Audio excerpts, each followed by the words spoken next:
Hola, soy María, animadora sociocultural de la Casa de las Personas Mayores, y hoy conoceremos el secreto de estas grandes estatuas que podemos encontrar en algunos lugares de Madrid. En los jardines frente al palacio, en la Plaza Oriente, podrá observar dos hileras de sobredimensionadas estatuas de piedra blanquecina que representan en su mayoría a desconocidos reyes y reinas españoles. Además, se pueden encontrar 8 más en los jardines de Sabatini, a la derecha del palacio. De esta misma serie hay 13 más decorando el Paseo de Argentina, una senda que se encuentra en el Parque del Retiro. Otras 6 se alzan frente a lo que hasta 2005 fue el Museo del Ejército. El resto se encuentran diseminadas por distintas zonas de la Comunidad de Madrid.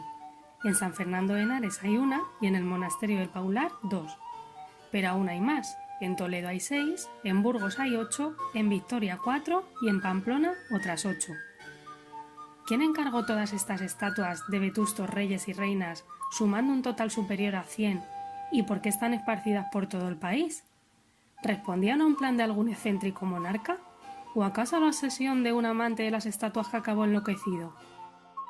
Si examina de cerca cualquiera de estas estatuas, podrá apreciar que el método de esculpir no es en absoluto refinado y que los detalles son mínimos.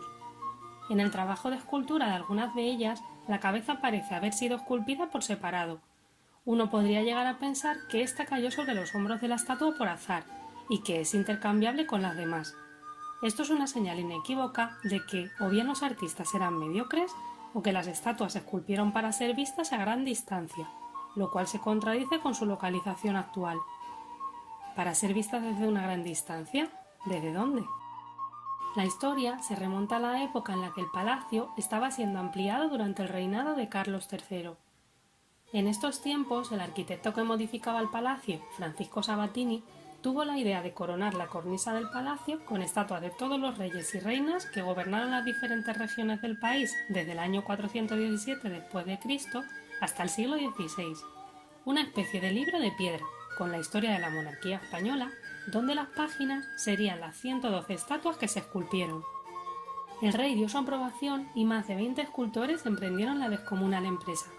Sin embargo, cuando se inició la tarea de colocar las estatuas en la cornisa del palacio, la extremadamente supersticiosa reina consorte de España, Isabel de Farnesio, segunda esposa de Felipe V y madre de Carlos III, se opuso a ello. Al parecer, Isabel se había despertado repetidas veces en plena noche con un sudor frío, atormentada por una pesadilla recurrente. En sus sueños veía a Madrid sacudido por un terrible terremoto que hacía balancear las enormes estatuas de piedra, y finalmente caían aplastándola hasta su muerte. Los sueños eran tan reales y perturbadores que acabaron convirtiéndose en una obsesión. Isabel estaba convencida de que esas pesadillas eran augurios, ya fuera de su propia muerte o de la caída de la monarquía, y rogó a su hijo que detuvieran las obras y colocaran las estatuas en cualquier otro sitio. Carlos III complació los deseos de su madre, aunque dejó algunas estatuas en la cornisa. Que estas pesadillas fueran la verdadera razón que impulsó a quitar del tejado la mayoría de estatuas puede ser discutible. Se ha especulado que el tremendo peso añadido de 112 figuras pétreas, cada una con más de 2,5 metros de altura, se considerara una carga demasiado pesada para el edificio. Bastante más probable es que se decidiese que el efecto estético de todas aquellas estatuas aglomeradas en el tejado del edificio no fuera el deseado.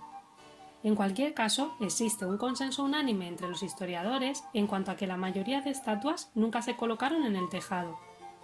Un documento que data del año 1760, durante el reinado de Carlos III, ordena que éstas sean almacenadas en unas bóvedas subterráneas del palacio.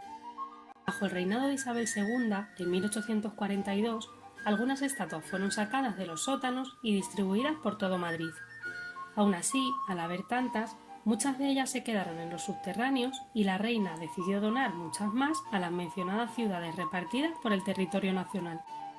La cuestión de si las otras ciudades quedaron o no contentas con las estatuas que se les entregaron no consta en los archivos.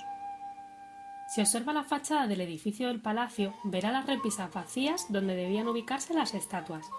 Además, si examina dichas repisas más de cerca usando prismáticos o el zoom de una cámara, notará que la fecha del reinado y el nombre de cada uno de los reyes y reinas que faltan aún están inscritos en relieve en la piedra. Las fechas más tempranas empiezan en el lado izquierdo y ascienden a medida que se avanza hacia la derecha del palacio. Han intentado localizar algunas de las estatuas que faltan. Por ejemplo, en una de las repisas de la cornisa del palacio se halla grabado el nombre de Gundemaro 612. Al buscar entre las estatuas del Parque del Retiro en el Paseo de la Argentina, en efecto, una de ellas pertenece a Gundemaro. Es la primera en el lado derecho, entrando por la calle de Alfonso XII.